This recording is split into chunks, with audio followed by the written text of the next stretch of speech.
We're still in the midst of the section dealing with the building of the temple. And so that's what we'll continue to see here in chapter 7. And then the next week we'll see the dedication and the prayers over it. I'm not sure. Chapter 8 is a really lengthy one. I don't know if we're going to get through the whole thing in 1 week or not. We'll see. But here we are, chapter 7. We'll go ahead and read through. We're not going to read the whole chapter, but we'll read through in parts here. So chapter 7, verse 1. It said, "But Solomon was building his own house 13 years, and he finished all his house. He built also the house of the forest of Lebanon. The length thereof was 100 cubits, the breadth thereof 50 cubits, the height 30 cubits. Verse 3, it was covered with cedar above the beams that lay on the 40 and 5 pillars, 15 in a row. Down to verse 6, it says that he made a porch of pillars. The length thereof was 50 cubits, and the breadth thereof 30 cubits. And the porch was before them, and the other pillars and the thick beam was before them. And he made a porch for the throne where he might judge, even the porch of judgment, and it was covered with cedar from one side of the floor to the other.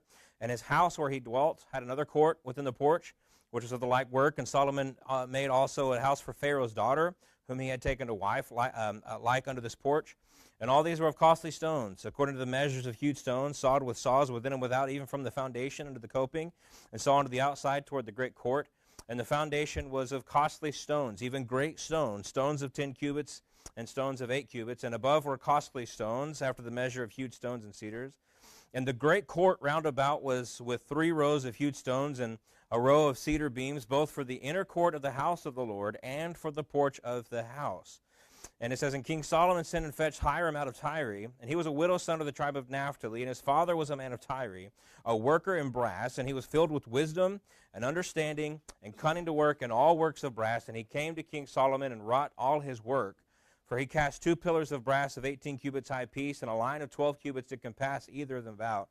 And he made 2 chapiters of molten brass. Let's go to verse 18. And he made the pillars and 2 rows round about, the one network to cover the chapiters. And the chapiters that were upon the top of the pillars were of lily work, and the porch 4 cubits. And the chapiters upon the 2 pillars had pomegranates also above. Let's go to verse 21. And he set up the pillars in the porch of the temple, and the right pillar, and he called the name thereof Jachin. And he set up the left pillar, and he called the name thereof Boaz. And upon the top of the pillars was lily work, so was also the work of the pillars finished. And then verse 23, he made a molten sea, 10 cubits from the one brim to the other, and it was round all about, and its height was 5 cubits, and a line of 30 cubits that can pass it round about. And then go down to verse 27, and he made 10 bases of brass. 4 cubits was the length of one base, and 4 cubits the breadth thereof. And then down to verse number, Verse number 40, and Hiram made the lavers and the shovels and the basins. And so Hiram made an end of doing all the work that he made King Solomon for the house of the Lord. The 2 pillars, the 2 bowls of the chapiters that were on the top of the 2 pillars, and the 2 networks to cover the 2 bowls of the chapiters which were on the top of the 2 pillars, and the 400 pomegranates and the 2 networks, even the 2 rows of pomegranates for one network to cover the 2 bowls of the chapiters that were upon the pillars, the 10 bases, the 10 lavers on the bases, the 1 sea, the 12 oxen under the sea, and the pots and the shovels, the basins, and all these vessels which Hiram made to King Solomon for the house of the Lord were of bright brass. And in the plain of Jordan did the king cast them, in the clay ground between Succoth and Zarthan. And Solomon left all the vessels unweighed, because they were exceeding many, neither was the weight of the brass found out.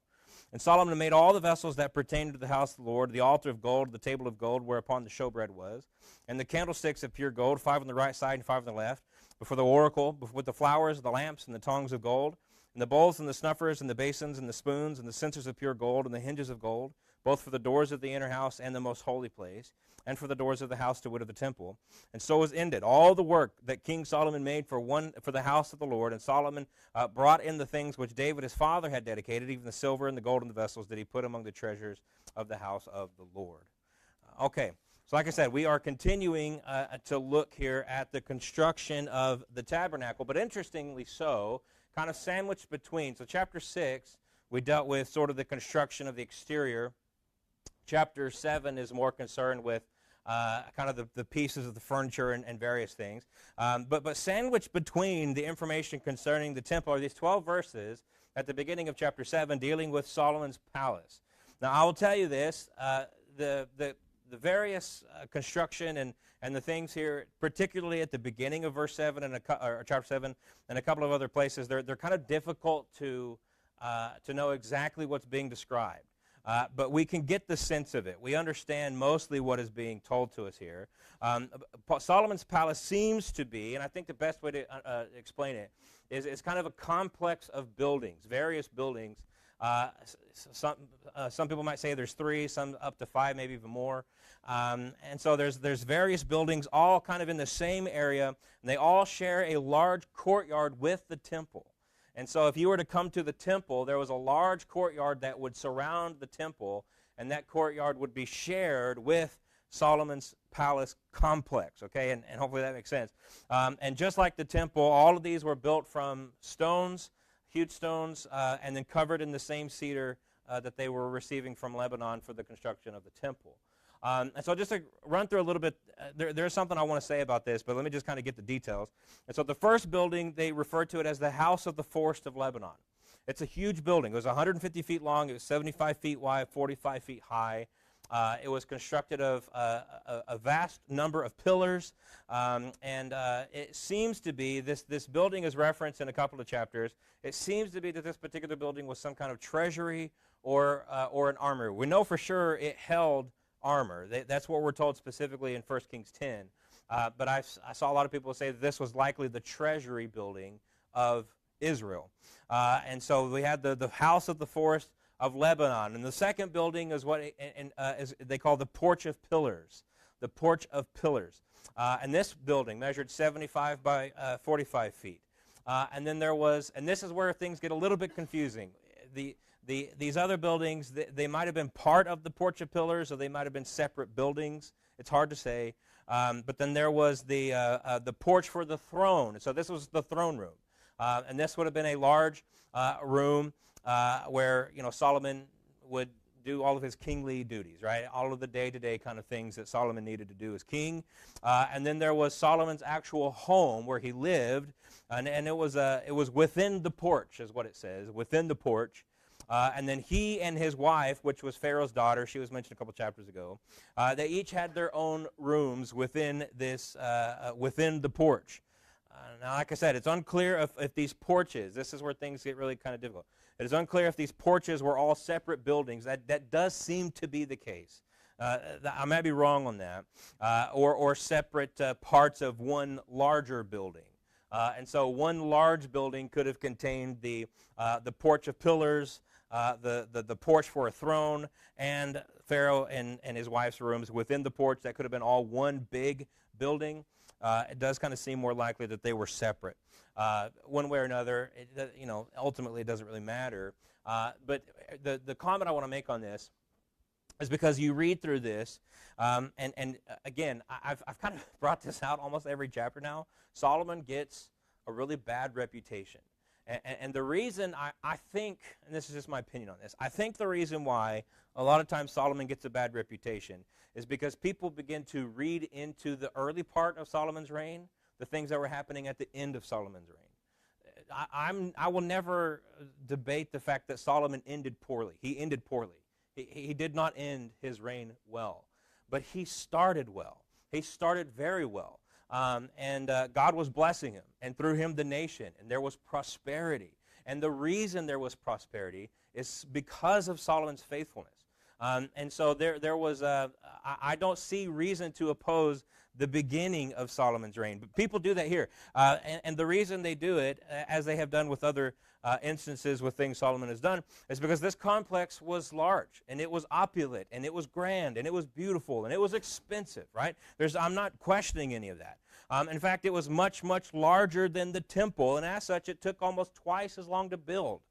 We see in verse 1 of chapter 7, it says, "But Solomon was building his own house 13 years. So 13 years it took to build Solomon's complex, but only 7 years to build the temple, right? And so, people read this, and what they do is they read into this kind of a narcissism into Solomon, rather, into Solomon. They say, well, Solomon spent twice as long on himself than he did the temple. Which I think that's a gut feeling, but it doesn't really fit. You have to understand, Solomon is not building all of this just for himself. There are purposes for these things. The treasury and the armory, these were necessary buildings, right? These were buildings that Israel needed, not Solomon. Israel needed them. Israel needed the throne room. You can say, well, he didn't need a throne. Well, I'm not debating that, but that's just how things were done at that particular time, right? They did their kingly duties from a throne. And so he needed a throne room. He needed a house. He needed these, and so these things, and we can sit here and debate all day, well, they didn't need to be this nice, or they didn't need to be that big, or they didn't need to spend that much money on it. And that's fine if you want to make those debates. But they built it out of their surplus. They built it out of the blessings that God had given the nation. It wasn't as if Solomon was making his people go poor and calling all of them to give all their gold and all their silver so that they could build these things. No, that's not what happened. They built it out of the surplus. Why? Because God had specifically blessed Solomon to a degree that he was so rich and so wise that all the kings of the earth came to Israel just to meet him. Right? This is who Solomon was. And why did he do that? Because he was faithful to God. And so also, and this is, again, this is my opinion, so take that, with a grain of salt. But this section is tucked away in the middle of a much, much longer section dealing with the temple. And so we get chapters and chapters on the temple. We get 12 verses on Solomon's complex. I think that's intentional. I don't think that's just a strange coincidence. I believe the author of 1 Kings is making an intentional choice, pairing with Solomon's own views on this, that he wants you to understand the importance isn't in the throne room and in the armory. The importance is in the temple. And that's where they spend most of their time in this particular section, dealing with the temple, even though if we want to just get down to the details, all of this time could have been easily spent on Solomon's complex because it's twice as big and it took twice as long to build. And yet we don't do that. And so I think that was an intentional thing by the author to show us where the emphasis is. And so I'll say this, Solomon's palace was bigger. Again, I'm not denying that. But it served a different purpose. Right? God could have commanded the temple to be 10 times as big as it was. It didn't need to be. Right? It was the size it needed to be to serve the function it held. And so they built it to be the size it needed to be. And then furthermore, all of this grand opulence of Solomon's place was a fulfillment of the promises of God. And so just to go back a couple of chapters to chapter 3, this is where, God asked Solomon, what do you want? And Solomon could have asked for anything. And what did he ask for? He asked for wisdom. And so in verse 13, he says, God is speaking, he says, and I have also given thee that which thou hast not asked, both riches and honor, so that there shall not be any among the kings like unto thee all thy days. And so what is this palace, this complex? It is a fulfillment of the promises of God. Right? God promised them, listen, there's not going to be any king who could make a claim that they were anywhere close to Solomon. As long as you live, it won't happen. And so all of this was in keeping with that promise that God made to Solomon.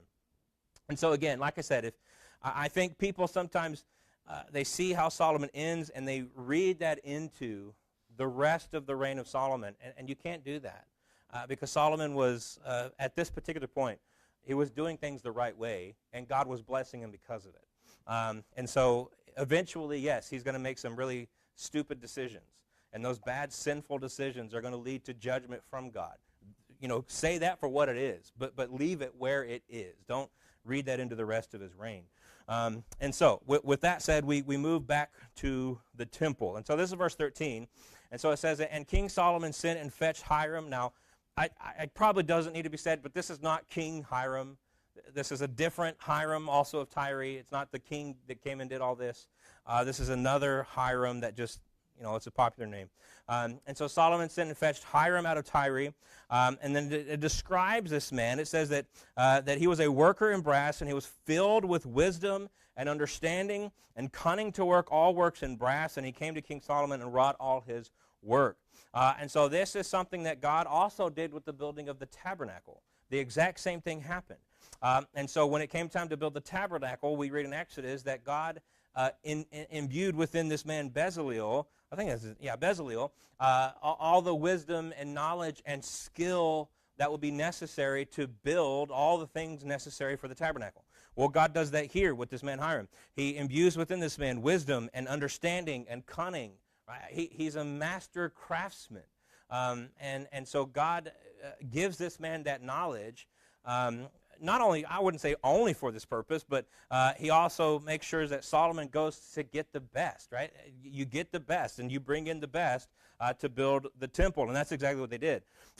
We already talked about how Lebanon was known for their craftsmanship. Lebanon was known for their for the wood, for the trees, and everything pertaining to that. The shipping of it. Nobody shipped lumber better than the people of Lebanon. The craftsmen in Lebanon were better than everybody else. If it had to do with that, Lebanon was the place to go. And so that's exactly what they do. And they go find this man, Hiram. And so the rest of the chapter then is kind of detailing these things that Hiram either personally crafted himself or oversaw the crafting of. Okay, and I think it could be either. Given the time that it took, I think it's possible that Hiram did actually physically build all of these things himself. But also it's just as likely that he brought in his people and he oversaw the construction of it all to make sure that it was done to his standard, to his quality. And so either way, I think it works. And so the rest of the chapter then kind of key points on a couple of different items. Maybe that's the best way to say it. And so the first thing we see are these two pillars. And so look at verse number 15. It says, "For he cast 2 pillars of brass of 18 cubits high apiece, and a line of 12 cubits did compass either of them. And he made 2 chapiters, the chapiter is just a capstone that would go on top of the pillar. And so he made 2 chapiters of molten brass to set upon the tops of the pillars. And the height of the chapiter was 5 cubits. And the height of the other chapiter was 5 cubits. So he makes these 2 grand pillars. And each pillar stood 27 feet high, and then an additional 7.5 feet with the cap. And so 34.5 feet tall. And then they had a circumference of 18 feet. These were not small pillars. These were large pillars. And then you can read there how they were decorated. They were finely decorated. With the capstones and all the work that went into them, they were beautiful. And then they were given names.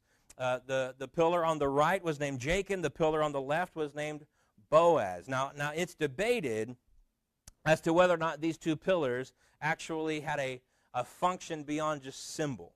And so, in other words, were these actually load-bearing pillars, or were these specifically symbolic in nature? My thinking on this, I think it's unlikely that they were actually load-bearing, but again, it's irrelevant. Either they were or they weren't. The fact that they named them shows that they held symbolic purposes. Now, they might have had a function as well, but the purpose that we want to look at is the symbolism in them. And so they give these 2 pillars names. Now, Jachin means he shall establish, and Boaz means he will strengthen. And obviously the he there is in reference to God. And so every time they would come to the temple, or if you were just within viewing distance of the temple, you would see these grand pillars right outside of the front, and you would know one is Jachin, one is Boaz, one is he will establish, one is he will strengthen. Again, who will? God will do this. God will establish, God will strengthen. And so Jachin is a constant reminder of God's promises and covenant, meaning he shall establish. He shall establish what? His covenant. He shall establish his promises. And so he will establish this. And then Boaz would be a constant reminder of God's ability and power. He will strengthen. Now these 2 things put together would have been vitally important for any Israelite, or I would add priest, who came to the temple, particularly if you were bringing, your lamb or your ram or whatever, your turtle, whatever.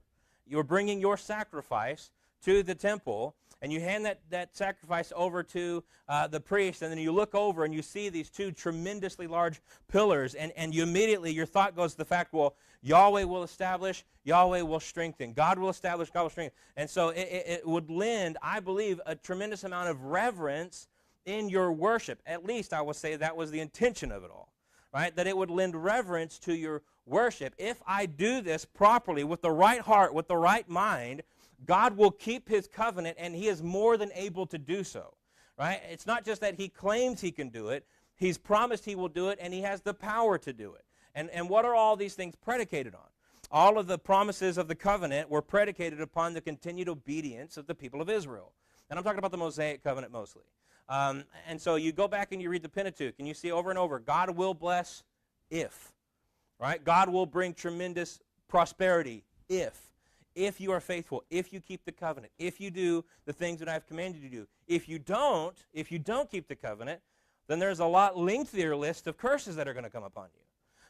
And so every time they would have come to the temple, I mean, these things are unmissable. Right? You're not going to miss a 30-foot, 18 circumference pillar. You're not going to miss this. And again, the decorations, all the things goes on. And so this was intended to be a constant reminder of the proper means of worship. And by that I mean, don't just bring your ox, don't just bring your lamb. God doesn't really care about that particular animal's blood. What he cares about is your heart as you brought it. That's what he cares about. Right? Because as we've talked about so many times, you get later on in the Old Testament, and what does God tell them? I hate it. I hate your sacrifices. I hate your feasts. Right? It wasn't the blood of that animal that pleased God. It was the heart of the worshiper bringing that animal that pleased God. And so this was to be a constant reminder to them to keep worship reverent. And we'll come back to that thought because that's an important thought. We'll come back to that in just a moment. And then the next thing he made, and this is one of those pieces I would have loved to have seen. He made what the Bible calls a molten sea. So look at verse 23. And he made a molten sea, 10 cubits from the one brim to the other. It was round all about, and his height was 5 cubits, and a line of 30 cubits that compassed it round about. And look at verse 24. And under the brim of it round about there were knops compassing it, 10 and a cubit compassing the sea round about. The knops were cast in 2 rows.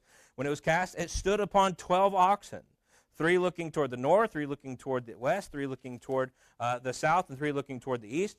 And the sea was set above them, upon them, and all their hinder parts were inward, and it was an handbreadth thick, and the brim thereof was wrought like the brim of a cup with flowers and lilies, and it contained 2,000 baths. And so this molten sea, this was a large, I mean, you could almost call it a pool, honestly. It was 15 feet across, from one part of the brim to the other part of the brim, 15 feet across, 7.5 feet high, 45 feet in circumference, and that's just the bowl itself. That's not including the stand. And so just the bowl. It was used to hold, and these numbers kind of fluctuate, because so verse 26, it says it contained 2,000 baths. It's a little bit debated as far as the exact measurement of one bath. But most of the time, I saw the numbers around 12,000 gallons of water was its capacity. And I did see several people who said 12,000 gallons is probably what it typically held. And it maxed out. If you wanted to fill it completely, it would hold up maybe about to 18,000 gallons of water. This was a massive piece. And then you add on top of that the fact that he molded, again, out of this beautifully wrought metal, these oxen for it to sit upon. 12 oxen, 3 all facing outward, and 4 on each side. And so all of these, we're not told the size of the oxen. I'll say that. I don't know if these were life size. I don't know if they were half life size. We're not told how big the oxen themselves were. But this was a massive piece, I guess you could call furniture. And it was used for purification of the priests. That's what that water was used for. And so this was, again, a mere more symbolic than it was used for actual cleanliness. There were other baths that were used for cleanliness. We'll get to that in a second. And so this one was more symbolic in nature, that the cleanliness was more of a ceremonial cleanliness, not necessarily an actual, you've got blood on your hands because you just sacrificed some animals, let's use this to clean your hands. That's not what this particular bath was used for. But again, just this massive piece of furniture. And so we see then he makes 10 bases, and added to these bases will be lavers, but he makes 10, verse 27, 10 bases of brass. 4 cubits was the length of one base. Oh, and I forgot to mention, I don't even think I put it in the lesson, but verse 26, sorry, it popped into my head. Back to the bath, it was a handbreadth thick, and so the metal for the bowl, the metal for the pool part of this was as thick as your hand. I mean, this was I can't even imagine how heavy this thing was. This was a huge undertaking. sorry, that just popped in my head. So verse 27, and he made 10 bases of brass. 4 cubits was the length of one base, 4 cubits the breadth, and then 3 cubits the height. And so they make these bases, and they were going to hold baths as well. But each one of these bases, just to kind of give you a sense of the size, they measured 6 foot square and 4.5 feet tall. Okay, and that was just kind of the box of the base. All right, because those bases then sat on top of 27-inch wheels that were connected with axles, basically as a chariot would be. And so these things were mobile, but it would not have been easy to move them. Let's just put it that way. And so just the base of this was 6 feet, or 4.5 feet high, and then you have the 27-inch wheels, and then the bases were made for the purpose of holding these 10 lavers. And so these 10 lavers of brass, and these were for cleanliness purposes. And so these lavers of brass would be put upon these bases, and each laver would hold about 240 gallons of water. And then if you read on, you see that they put 5 of these on each side of the temple, running along the length of it. And so 5 would be on one side, 5 would be on the other. As priests were making sacrifices, they could go then to these baths and clean themselves. Now, you have to understand, this 240 gallons times 10, that's a lot of water. But we also have to understand, I think what gets lost in our common understanding of the temple is the vast amount of sacrifices that were happening. It's not just that there were a handful of animals being sacrificed every day. We're talking about thousands upon thousands upon thousands of animals being sacrificed daily. The amount of blood that would have been seen when you made your way to the temple, it would shock the modern constitution of a Western Christian. It would shock us. There would have been blood everywhere.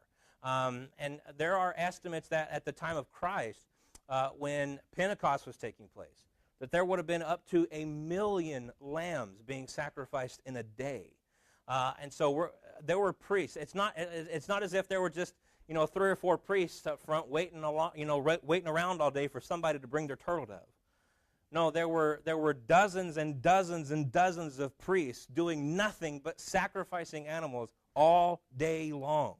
That's why the altar had to be so big, because they could throw those burnt offerings on there, and it was just a constant undertaking. It was never stopping, never ceasing. And we talked about this years ago when we went through Leviticus, but there were a variety of reasons people would bring a sacrifice. It's not just, it wasn't just the yearly sacrifice on the Day of Atonement. No, there were a variety of reasons somebody might bring a sacrifice.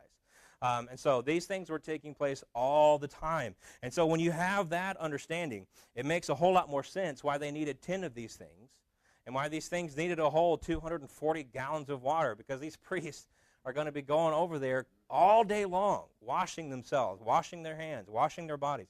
And so this was an important piece for the temple.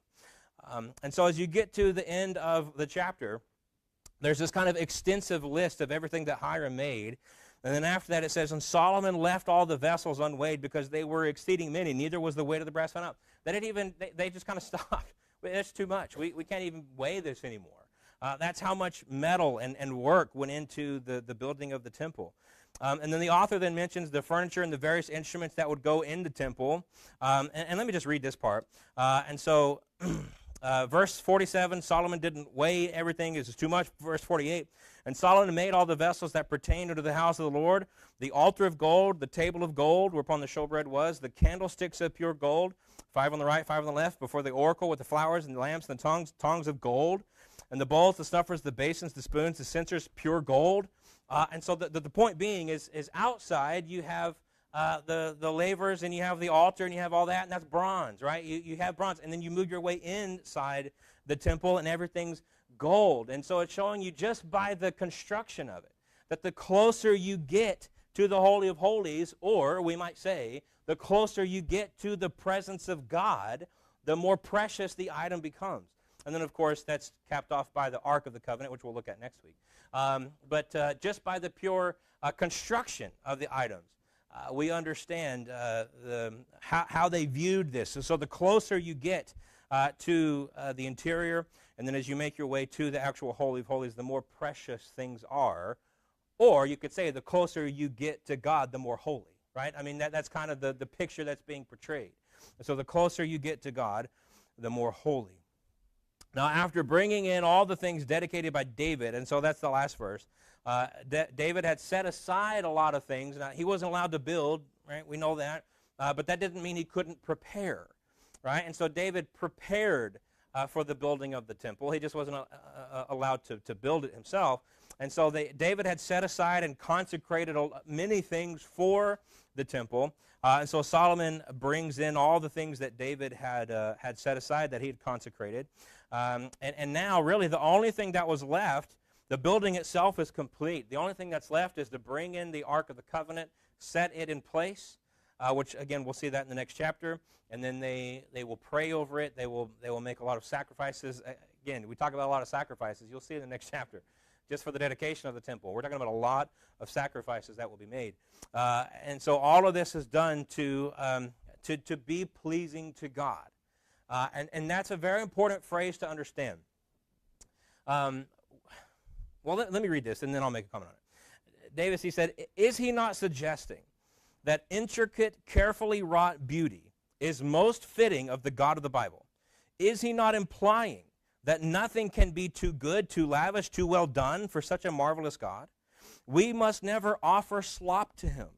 Who would have thought that the Holy Spirit might use 1 Kings 7 to convict us of the flippant and casual procedures we sometimes call worship?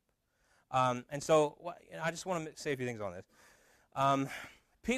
There are all kinds of debates. I don't know if people have paid attention to this, but there are all kinds of debates out there. I mean, here we are about to, embark on this building project.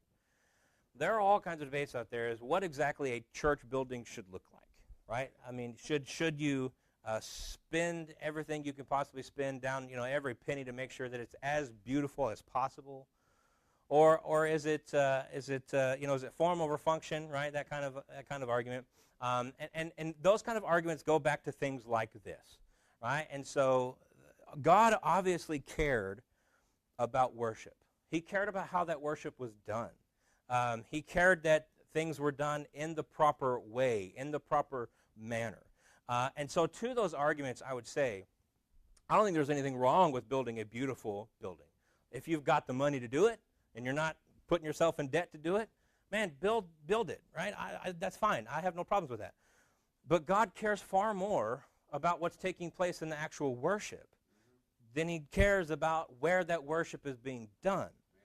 And so we have churches all over the country who every week they are making a laughing stock of worship. They are doing everything they possibly can to push the envelope, to move the line as far as what is appropriate and what is not appropriate. And so week after week, I see videos of various churches doing things that are shocking, not because of the truth that they're telling, but because of they're doing things to shock. This is probably a really bad example, but they're trying to be Howard Stern as far as churches are concerned. They're shock jocks. And they do this thing because they know if we get our name out there, what are we going to do? That'll draw a crowd. And that's all they care about. They care about numbers. They don't care about sanctification. They don't care about holiness. They don't care about maturity. They don't care about making a Christian witness. They don't care about any of those things. What they care about is number. And so that's why for so long I try to never mention numbers. Do we want to grow? Yeah, we want to grow, but not for numbers. We want to grow so that the gospel witness of Grace Baptist Church can reach as many people as God wants it to reach. That's why we want to grow. And so I care about, and I think the New Testament bears this out, that we should care about how worship is done. God's not the author of confusion. Right? You go read 1 Corinthians. Paul writing to them, and he says, your worship is a mess. It is a mess. He said if a lost person, if an unbeliever walked into your church, they would have no idea what you were even trying to do. It's a mess. God's not the author of confusion. And so, again, our worship matters. Chapters like this shows us that God does actually care about these things. Now, does that mean when you start overlaying everything with gold? No, that's not the point. Because, and that's why I constantly mention, God cared far less about the gold than he cared about the heart. Right? That's what he cared about. He wanted the heart. And so this is why the way we do things matters. We have to keep the Scriptures the center of everything we do, because as soon as we start taking the Scriptures away, what we're doing is we're interjecting our own thoughts, our own opinions, and we're saying, this is how I feel good about doing. No, I don't care about how I feel. I care about what's true. I care about what's righteous. And so that needs to be our focus. And so that's, I'm not saying I do this perfectly. By no means would I ever claim that. But that's why I always try, at least, to so emphasize Scripture. Because if I'm emphasizing Scripture, I'm de-emphasizing myself. And that's what I want to do. I don't want my face to be what people think about when they think about Grace Baptist Church. I want the Bible to be what they think about when they think about Grace Baptist Church. And so worship matters. The way you worship matters. How you worship matters. Your opinions about worship matter, and we should take it seriously. And so that's why we're very intentional about the things that we do. I don't want to.